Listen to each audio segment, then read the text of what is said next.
So in this BTCC tutorial, I will be showing you how to buy Ethereum here on BTCC.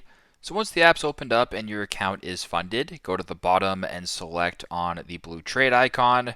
Once we're here in the top left, you are on USDT. Just slide this all the way to the right or just select on where it says spot.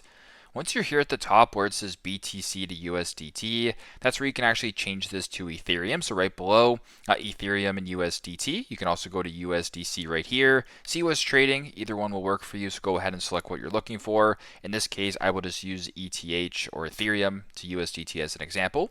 Once you're here, you can have buy or sell selected.